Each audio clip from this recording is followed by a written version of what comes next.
ശില്പയ്ക്ക് ഹിന്ദി അറിയോ? കുറച്ചൊക്കെ ഈ മറ്റേ ക്യാ, അതുപോലെ തുമാര നാം ക്യാ ഹേ, പാനി, അല്ല ബേസിക് ഹിന്ദി അറിയാം എനിക്ക്. എന്ന് വെച്ചാൽ ഒരാൾ എന്നോട് ഹിന്ദിയിൽ വർത്തമാനം പറഞ്ഞാൽ എനിക്കത് മനസ്സിലാക്കാൻ സാധിക്കും. പക്ഷെ എത്രത്തോളം ആക്യുറേറ്റ് ആയിട്ട് തിരിച്ച് മറുപടി പറയാൻ പറ്റുമെന്ന് എനിക്കറിയില്ല. നമ്മൾ ഈ മുറിവ് ഇംഗ്ലീഷ് എന്നൊക്കെ പറഞ്ഞാൽ മുറിവായിട്ട് ഹിന്ദി ഞാൻ പറയും, മുറിയൻ ഹിന്ദി. അതെ, ഒരു ബേസിക് ആയി ഒരാളെ പറഞ്ഞ് കുറച്ചൊക്കെ മനസ്സിലാക്കാൻ സാധിക്കുമെന്ന് ഞാൻ വിശ്വസിക്കുന്നു. അപ്പൊ ശില്പയ്ക്ക് ഹിന്ദി, ഈ മുറിയൻ ഹിന്ദി ആയിട്ട് ആളുകൾക്ക് നമ്മുടെ ആശയം കൺവേ ചെയ്യാൻ അറിയാം, പക്ഷെ ആക്യുറേറ്റ് ആയിട്ട് കൈകാര്യം ചെയ്യാൻ പറ്റില്ല എന്നാണ് പറഞ്ഞത്. അതെ. ഹിന്ദി നമ്മുടെ രാഷ്ട്രഭാഷയല്ലേ? അല്ല. അല്ലേ? അല്ല.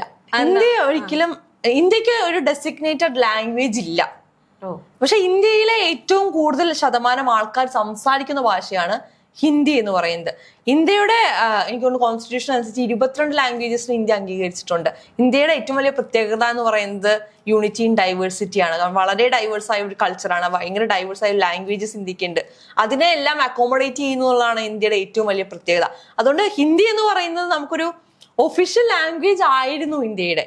പിന്നീട് ഇംഗ്ലീഷ് അതിന്റെ സബ് ഒഫീഷ്യൽ ലാംഗ്വേജ് ആയിട്ട് വരുന്നത് നമ്മൾ കണ്ടു. പിന്നീടാണ് 22 ലാംഗ്വേജുകൾ അംഗീകരിക്കുന്ന ഒരു സാഹചര്യം വന്നു. ഇപ്പോഴും നമ്മൾ ഏറ്റവും കൂടുതൽ നോർത്ത് ഇന്ത്യൻസും സൗത്ത് ഇന്ത്യൻസും എന്ന് പറയുമ്പോൾ അവിടെ ഏറ്റവും കൂടുതൽ പ്രശ്നം ഉണ്ടാവുന്നത് ഈ ദ്രാവിഡൻ കൾച്ചർ ഹിന്ദി അംഗീകരിക്കാത്തതിന്റെ പുറത്താണ്. തമിഴ്നാട്ടിലൊക്കെ പോയി കഴിഞ്ഞാൽ ഒരു ആന്റി ഹിന്ദി മൂവ്മെന്റ് വരെ നടന്ന നാടാണ്. അതുകൊണ്ട് ഹിന്ദി ഒരു രാഷ്ട്രഭാഷയല്ല. ഇന്ത്യക്ക് അങ്ങനെ ഒരു ഡെസിഗ്നേറ്റഡ് ലാംഗ്വേജ് ഇല്ല എന്നാണ് ഞാൻ മനസ്സിലാക്കുന്നത്. ഓക്കെ. അപ്പം ഒരുപാട് ആളുകളുടെ ഇൻക്ലൂഡിങ് മീ ഒരു വിശ്വാസമായിരുന്നു ഇന്ത്യന്റെ രാഷ്ട്രഭാഷയാണ് ഹിന്ദി എന്ന് പറയുന്നത്. അപ്പൊ അതങ്ങനെയല്ല എന്നൊരു നോളജ് നമുക്ക് കിട്ടി. അതെ. പക്ഷെ നമുക്ക് ഹിന്ദി കാരണം, അല്ലെങ്കിൽ ഹിന്ദി ഒരുപാട് സ്ഥലങ്ങളിൽ ഇപ്പൊ പറഞ്ഞ പോലെ ഒരു റവല്യൂഷണറി മൂവ്മെന്റ് ഒക്കെ ഉണ്ടായി എന്ന് പറഞ്ഞ പോലെ ഹിന്ദി കാരണം ഉണ്ടാകുന്ന കുറച്ച് പ്രശ്നങ്ങൾ, ഇതിപ്പോ ഏറ്റവും ലേറ്റസ്റ്റ് ആയിട്ടുണ്ടായ ഒരു പ്രശ്നം എന്തായിരുന്നു ഹിന്ദിനെ പറ്റിയിട്ട്? അത് ഞാൻ കണ്ടായിരുന്നു. ഈ ബംഗാളിലാണെന്ന് തോന്നുന്നു, വെസ്റ്റ് ബംഗാളിലാണെന്ന് തോന്നുന്നു, മെട്രോയിൽ യാത്ര ചെയ്യാൻ വന്ന ഒരു യുവതി, അവിടുത്തെ മെട്രോയിൽ ജോലി ചെയ്യുന്ന ആൾക്ക് ഹിന്ദി അറിയില്ലെന്നും പറഞ്ഞ് വലിയ രീതിയിൽ പ്രശ്നം ഉണ്ടാക്കി. അപ്പൊ ആ സ്ത്രീ ചോദിക്കുന്നുണ്ട്, അവിടെ ജോലി ചെയ്യുന്ന ആ സ്ത്രീ ചോദിക്കുന്നുണ്ട്, നിങ്ങൾ എന്റെ നാട്ടിലേക്കാണ് വന്നിരിക്കുന്നത്, അപ്പോ ഞാൻ ഹിന്ദി അറിഞ്ഞിരിക്കണമെന്ന് വാശി പിടിക്കുന്നത് എന്തിനാണ്? അപ്പോൾ അവരും ഈ പോയിന്റാണ്, ഇന്ത്യയുടെ നാഷണൽ ലാംഗ്വേജ് അല്ലേ ഹിന്ദി എന്ന വാദമാണ് ആ കുട്ടിയോടെ ഉന്നയിക്കുന്നത്. പക്ഷേ അങ്ങനെ നമുക്ക് ഹിന്ദി അറിയുന്നത് നല്ലതാണ്, ഞാൻ സമ്മതിക്കുന്നു. കാരണം നമ്മുടെ ഇന്ത്യയിലെ മെജോറിറ്റി ആൾക്കാർ സംസാരിക്കുന്ന ഭാഷയാണ് ഹിന്ദി. അത് അറിഞ്ഞിരുന്നെങ്കിൽ നല്ലത്, കമ്മ്യൂണിക്കേഷൻ കുറച്ചും കൂടി ബെറ്റർ ആയിരിക്കും. പക്ഷെ അത് എന്തായാലും പഠിക്കണം. ഹിന്ദിയിൽ മാത്രമേ സംസാരിക്കാവൂ എന്ന് നമുക്ക് ഒരാളോടും പറയാൻ സാധിക്കില്ല. ഇപ്പൊ ഒരാൾ കേരളത്തിലേക്ക് വരികയാണെങ്കിൽ അവിടെ കേരളീയർ മലയാളം സംസാരിക്കുന്നവരാണ്. ഇവര് വരുന്നുണ്ടെന്ന് പറഞ്ഞിട്ട് എല്ലാ കേരളീയരും നാളെ മുതൽ ഹിന്ദി പറയണമെന്ന് പറഞ്ഞാൽ നടക്കുമോ? നമ്മുടെ ഇവിടെ ബംഗാളിൽ നിന്ന് വന്ന് ജോലി ചെയ്യുന്ന എത്രയോ സഹോദരന്മാരുണ്ട്. ഇവരൊക്കെ ഇപ്പൊ പച്ച മലയാളം പോലെ മലയാളം പറയുന്നുണ്ട്. അവര് ബംഗാളി മാത്രമേ പറയുള്ളൂ, അല്ലെങ്കിൽ ഹിന്ദി മാത്രമേ സംസാരിക്കുള്ളൂ എന്ന് പറഞ്ഞ് വാശി പിടിച്ചിരുന്നെങ്കിൽ എന്താ മലയാളികൾ മൊത്തം ഇനിയിപ്പോ ഹിന്ദി പഠിക്കേണ്ടിയിരുന്നു. അപ്പൊ അതൊരു അഡ്ജസ്റ്റ്മെന്റ് അല്ലേ? അത് ആക്ച്വലി അതൊരു അഡ്ജസ്റ്റ്മെന്റ് ആണ്. ഇപ്പൊ ശരിക്കും പറഞ്ഞാൽ മലയാളികൾ ശരിക്കും ഹിന്ദി പഠിക്കാൻ തുടങ്ങി ഇല്ലേ? കുറച്ചും കൂടി ബെറ്റർ ആയി ഹിന്ദി. കടയിലുള്ള ചേട്ടന്മാരൊക്കെ എന്ത് ചോദിച്ചാൽ എന്നുവെച്ചാൽ കുറച്ചും കൂടി ഫീസിബിൾ ആയി ഹിന്ദിയെ സംബന്ധിച്ച്. ചില ബസ്സുകൾക്കൊക്കെ ഹിന്ദിയിൽ ബോർഡ് വെക്കാൻ തുടങ്ങി അവര്. അതൊക്കെ ഒരു ഹെൽപ്ഫുൾ മൈൻഡിൽ നമ്മൾ ചെയ്യുന്ന കാര്യങ്ങളാണ്, പക്ഷെ അടിച്ചേൽപ്പിക്കുന്നതല്ല. പക്ഷെ ഇവിടെ സംഭവിച്ചത് അതല്ല. നിങ്ങൾ ഹിന്ദി സംസാരിക്കണം, ഇന്ത്യയിൽ ജീവിക്കുന്ന നിങ്ങൾ ഹിന്ദി സംസാരിച്ചേ പറ്റുള്ളൂ എന്ന് പറഞ്ഞ് അടിച്ചേൽപ്പിക്കുകയാണ്. ആ ചെയ്യുന്നതിനോട് എനിക്ക് ഒരിക്കലും യോജിക്കാൻ പറ്റുമെന്ന് എനിക്ക് തോന്നുന്നില്ല. അങ്ങനെയാണെന്നുണ്ടെങ്കിൽ ശില്പ പറഞ്ഞ പോലെ ഓരോ സ്ഥലത്ത് വരുന്നവർക്കും അവരവരുടെ ഭാഷയ്ക്ക് വേണ്ടി വാശി പിടിക്കേണ്ടതായി വരും. കേരളീയരാണ്, ഞങ്ങൾ മലയാളം സംസാരിക്കുള്ളൂ, ഞങ്ങളോട് മലയാളത്തിൽ പറഞ്ഞാൽ മതി എന്ന് പറയേണ്ടി വരും. അല്ലെങ്കിൽ വേറെ തമിഴ്നാട്ടിൽ പോയാൽ ഞങ്ങൾ തമിഴിലൊക്കെ സംസാരിക്കുള്ളൂ, ഞങ്ങളോടും തിരിച്ച് തമിഴിൽ പറഞ്ഞാൽ മതി എന്നുള്ള ഒരു വാശിപ്പുറത്തുള്ള കാര്യങ്ങളെ നടക്കുള്ളൂ. അതല്ലാതെ ഞാൻ മനസ്സിലാക്കുന്ന പൊതുവെ എല്ലാവരും ഇംഗ്ലീഷ് സംസാരിച്ചു കഴിഞ്ഞു കഴിഞ്ഞാൽ, അല്ലെങ്കിൽ ഇംഗ്ലീഷിനെ കുറച്ചും കൂടെ പഠിക്കാൻ ശ്രമിച്ചു കഴിഞ്ഞു കഴിഞ്ഞാൽ കാര്യങ്ങൾ ഇംഗ്ലീഷ് ഒരു കോമൺ ലാംഗ്വേജ് ആണ്. മാറി. ആക്ച്വലി നമ്മളിപ്പോ പറയുമ്പോൾ നമുക്ക് പറയാം എന്താണ്, ഒരു ഇന്ത്യൻ ലാംഗ്വേജ് അല്ല ഇംഗ്ലീഷ്, ബ്രിട്ടീഷുകാർ കൊണ്ടുവന്നതാണ്. ബ്രിട്ടീഷുകാർ ഇവിടുന്ന് പോകുമ്പോൾ ഇവിടെ ഇട്ടിട്ട് പോയ ഒരു വസ്തുവിനെ നമ്മൾ ഉപയോഗിക്കുന്നു എന്നൊക്കെ നമുക്ക് അതിനെ പറയാം. പക്ഷേ ഇംഗ്ലീഷ് ഒരു കോമൺ ആയി മാറിയിരിക്കുന്നു. ഇപ്പൊ ഒരു കുഞ്ഞു കുട്ടിക്ക് മുതൽ ഒരു വയസ്സായ ഒരാൾ വരെ ഇംഗ്ലീഷിൽ ബേസിക് അറിയുന്നവരായി മാറിയിരിക്കുന്നു. അപ്പൊ അത് നീഡായി. ഇപ്പൊ നമ്മൾ ഇന്ത്യയുടെ പാർലമെന്റിന്റെ ഒഫീഷ്യൽ കമ്മ്യൂണിക്കേഷൻസ് നടക്കുന്നത് എങ്ങനെയാണ്? ഇംഗ്ലീഷിലാണ്.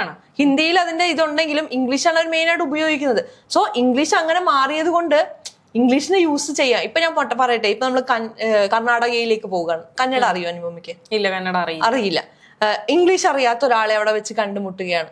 അവരോട് ബേസിക് ആയിട്ട് നമ്മൾ എങ്ങനെ കമ്മ്യൂണിക്കേറ്റ്, ആക്ഷൻ ഒക്കെ കാണിച്ച് കമ്മ്യൂണിക്കേറ്റ് ചെയ്യുന്നത്, ജസ്റ്റസിലൂടെ കമ്മ്യൂണിക്കേറ്റ് ചെയ്യുന്നത് ഒരു സിംബയോട്ടിക് റിലേഷൻഷിപ്പാണ് നമ്മളവിടെ മെയിൻറ്റെയിൻ ചെയ്യാൻ നോക്കുന്നത്. അത് നമ്മൾ ആ അവസ്ഥയിൽ നമുക്ക് ചെയ്യേണ്ടി വരുന്നതാണ്. ഇതിപ്പോ അവിടെ ഹിന്ദി സംസാരിക്കണം, അല്ലെങ്കിൽ ഇനി അവിടെ പോകുമ്പോൾ കന്നഡ പഠിച്ചിട്ട് പോകണം എന്ന് പറഞ്ഞാൽ ഇപ്പൊ ജർമ്മനിയിലേക്ക് പോകണമെങ്കിൽ ജർമ്മൻ പഠിക്കണം. അതുപോലെ ഇനിയിപ്പോ നമ്മൾ ഇവിടെ ഓരോ സംസ്ഥാനത്തേക്ക് വരുമ്പോൾ ഇന്ന ഭാഷ പഠിക്കണം എന്നുള്ളൊരു നിയമം കൊണ്ടുവരേണ്ടി വരും. അല്ലെങ്കിൽ ഈ മുറിയൻ ഇംഗ്ലീഷും മുറിയൻ ഹിന്ദിയും ഇനിയിപ്പോ തമിഴാണെങ്കിൽ തമിഴ് നമുക്ക് കുറച്ചും കൂടി അറിയാം, തമിഴൊക്കെ വെച്ചിട്ട് നമുക്ക് ജീവിക്കാം, തെറ്റില്ലല്ലോ. തമിഴ് എനിക്ക് സത്യം പറഞ്ഞു കഴിഞ്ഞാൽ ഞാൻ തമിഴ് സിനിമകൾ കാണുന്നതിന്റെ എണ്ണം വളരെ കുറവാണ്, വിരലിൽ എണ്ണാൻ പറ്റുള്ളൂ. അതും ഞാൻ കാണുന്ന സിനിമകൾ സബ് ടൈറ്റിൽസ് ഇംഗ്ലീഷിൽ വെച്ചിട്ട് എനിക്ക് കാണാൻ പറ്റുള്ളൂ. അത് എൻ്റെ ഒരു തെറ്റാണെന്ന് എനിക്ക് തോന്നുന്നില്ല. ഞാൻ അങ്ങനെ കാണുന്നതിൽ എനിക്ക് ബുദ്ധിമുട്ടൊന്നും എനിക്ക് തോന്നിയിട്ടില്ല. ഞാനിപ്പോൾ തമിഴ്നാട്ടിൽ പോയി കഴിഞ്ഞിട്ടുണ്ടെങ്കിൽ എൻ്റെ ആവശ്യത്തിന് ഞാൻ ചെന്നൈയിൽ പോയ സമയത്ത് അവിടുന്ന് എനിക്ക് തമിഴിൽ കോൺവേഴ്സ് ചെയ്യാൻ എനിക്ക് അറിയില്ല, ഞാൻ ഇംഗ്ലീഷിലാണ് കാര്യങ്ങൾ കൈകാര്യം ചെയ്തത്. അപ്പോൾ നമ്മൾ എന്താ പറയുക, ഭയങ്കര അഡ്വാൻസ്ഡ് അല്ലാത്ത ആളുകൾക്ക് അവിടെ തമിഴ് മാത്രമേ അറിയുള്ളൂ. അപ്പൊ അവര് തമിഴിൽ സംസാരിക്കും. ഈ പറഞ്ഞ പോലെ കേട്ട അറ്റമുറിയൊക്കെ എനിക്ക് മനസ്സിലാവുമെങ്കിലും ഞാൻ ഈ ജസ്റ്റസിലൂടെയാണ് കൈകാര്യം ചെയ്തത്. അല്ലെങ്കിൽ എന്താ പറയാ, ഇംഗ്ലീഷ് അറിയുന്നവരോട് മാക്സിമം ഇംഗ്ലീഷിൽ നമ്മൾ സംസാരിച്ചു, കോൺവെർസേഷൻ നടത്തി. അപ്പം ഇംഗ്ലീഷ് എന്ന് പറയുന്നത് ഇംഗ്ലീഷ് പഠിച്ചാൽ പറ്റുള്ളൂ എന്നല്ല ഞാൻ ഇതിലൂടെ. അതെ, നമുക്ക് ഒരു ലാംഗ്വേജ് ഇംഗ്ലീഷ് ആയാലും ഹിന്ദി ആയാലും അത് വേണമെന്നല്ല, പക്ഷെ അതിലൊരു അഡ്ജസ്റ്റ്മെന്റ് വേണം. ഒന്നും ഒരാളിൽ മൊത്തം അടിച്ചേൽപ്പിക്കരുത്. അനുപമ അന്ന് നവകേരളയിൽ റിപ്പോർട്ട് ചെയ്തൊരു ന്യൂസ് ഉണ്ട്, എന്താ പറയാ, ജയ് ശ്രീറാം പറയാതെ ഭക്ഷണം കൊടുക്കില്ല എന്ന് പറഞ്ഞ് വാശി പിടിച്ചത്. അങ്ങനെയൊന്നും ഒരാൾക്ക് ചെയ്യാൻ പറ്റത്തില്ല. എങ്ങനെയാണ് അതൊരു ആചാരമാണെങ്കിലും ഭാഷയാണെങ്കിലും എന്താണെങ്കിലും ഒരാളുടെ പുറത്ത് അടിച്ചേൽപ്പിക്കാനുള്ള അവകാശം ആർക്കും നമ്മുടെ ഇന്ത്യയിൽ ഇല്ല. അത് മനസ്സിലാക്കണം എന്നുള്ളതാണ്. നമ്മുടെ ഓരോരുത്തരുടെയും വിശ്വാസങ്ങളാണ്, അല്ലെങ്കിൽ നമ്മുടെ ഓരോരുത്തരുടെയും കംഫർട്ടാണ്, സൗകര്യമാണ് ഏത് ഭാഷ സംസാരിക്കണം എന്നുള്ളതൊക്കെ. പക്ഷെ നമ്മൾ ആരെയും അതിലേക്ക് ഫോഴ്സ് ചെയ്യരുത് എന്നുള്ളതാണ് ഒരു വലിയ കാര്യം. ഇപ്പൊ ഈ ഒരു പെർട്ടിക്കുലർ സംഭവത്തിൽ തന്നെ അവർക്ക് അറിയുന്ന ഭാഷ മറ്റേ ആൾ തിരിച്ച് സംസാരിച്ചു കൊള്ളണം, അല്ലെങ്കിൽ നമ്മൾ സംസാരിക്കുന്ന ഭാഷ അവർ മനസ്സിലാക്കി കൊള്ളണം എന്ന് നമുക്ക് വാശി പിടിക്കാൻ പറ്റില്ല.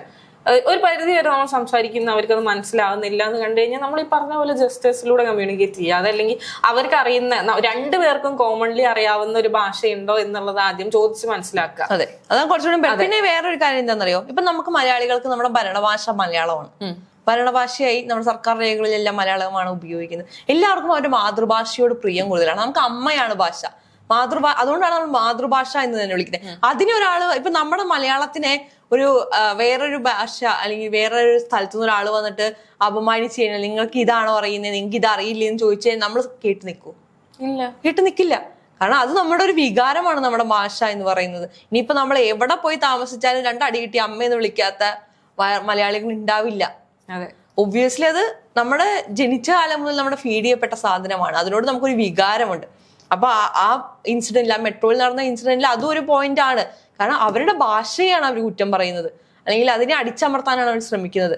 അതിനെ ആരും കേട്ടു നിൽക്കില്ല എന്നുള്ളതാണ് കാര്യം.